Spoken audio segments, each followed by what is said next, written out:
જામનગરમાં આયુર્વેદિક સંસ્થા ખાતે ધનતેરસ નિમિત્તે ધન્વંતરીની પૂજા અર્ચના કરવામાં આવી હતી। આયુર્વેદિક સંસ્થાના ડિરેક્ટર અને સહિતનો સ્ટાફ ધન્વંતરી પૂજા અર્ચનામાં જોડાયો હતો। આયુર્વેદિક સંસ્થામાં દર વર્ષે ધનતેરસના દિવસે ધન્વંતરીની પૂજા કરવામાં આવતી હોય છે। ભગવાન ધન્વંતરીનો આજના દિવસે પ્રાગટ્ય દિવસ છે। આ વર્ષે સૌથી વધુ દેશોમાં આયુર્વેદિક દિવસ ઉજવવામાં આવતો હોય છે। આ વર્ષે 8મો આયુર્વેદ દિવસ છે।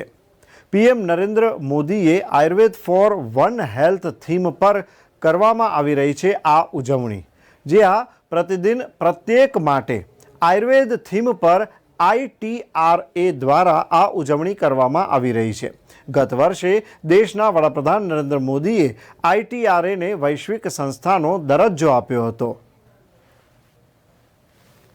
આપણે બધા જાણીએ છીએ કે ધન્વંતરી જયંતિના દિવસે સમુદ્ર મંથનમાંથી ભગવાન ધન્વંતરીનું પ્રાગટ્ય થયું હતું અને અમૃત કલશ અને આયુર્વેદ સાથે એમનું પ્રાગટ્ય થયું હતું અને આયુર્વેદ એમણે વિશ્વના કલ્યાણ અર્થે સમર્પિત કર્યો આ દિવસે। અને એ દિવસે છેલ્લા 8 વર્ષથી આયુષ મંત્રાલય કેન્દ્ર સરકાર દ્વારા સમગ્ર વિશ્વમાં આયુર્વેદ દિવસ મનાવવામાં આવે છે। એ શૃંખલામાં 8મો આયુર્વેદ દિવસ મનાવી રહ્યા છીએ। આપણા આદરણીય પ્રધાનમંત્રીશ્રીએ એક સૂત્ર આપ્યું છે વસુધૈવ કુટુંબકમ। તો એ વસુધૈવ કુટુંબકમનો હેતુ એ છે આપણી પરંપરા છે અને આપણી સંસ્કૃતિ છે અને એ સંસ્કૃતિ એવું ઈચ્છે છે કે વિશ્વનું કલ્યાણ થાય અને વિશ્વના કલ્યાણ અર્થે જ આયુર્વેદ અને યોગ આપણે વિશ્વના ઘર ઘર સુધી જન સુધી પહોંચે એવી પ્રધાનમંત્રીશ્રીની કામના છે અને એ હેતુથી જ દર વર્ષે ધન્વંતરી જયંતિના દિવસે આયુર્વેદ દિવસ મનાવવામાં આવે છે। 100થી વધુ દેશોમાં આ આયુર્વેદ દિવસ વિશ્વ સ્તરે મનાવવામાં આવી રહ્યો છે અને આ વખતે ભારતમાં પણ ધન્વંતરીના દિવસે પ્રત્યેક જન માટે આયુર્વેદ અને જન સ્વાસ્થ્ય માટે આયુર્વેદ આ સૂત્ર છે।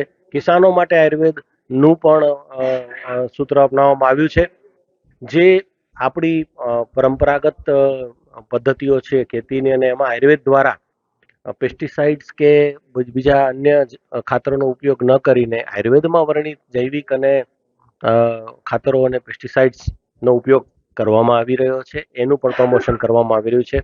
તો આ બધા આપણા જ્ઞાનનો વિશ્વ કલ્યાણ માટે ઉપયોગ થાય, જન કલ્યાણના સ્વાસ્થ્ય જન સમુદાયના સ્વાસ્થ્ય માટે ઉપયોગ થાય એ હેતુથી આયુર્વેદ જન સુધી પહોંચે તે હેતુ માટે આજના દિવસે આયુર્વેદ દિવસ મનાવવામાં આવી રહ્યો છે અને તે અંતર્ગત ધન્વંતરી મંદિર ખાતે આજે ધન્વંતરી ભગવાનનું પૂજન કરવામાં આવ્યું, વિધિવત અર્ચન કરવામાં આવ્યું। સમગ્ર આયુર્વેદ પરિવાર અને સમગ્ર જનોએ શહેરના જનોએ એમાં ભાગ લીધો હતો। આપને સૌને સારું સ્વાસ્થ્ય મળે એવી આજના દિવસે શુભકામના।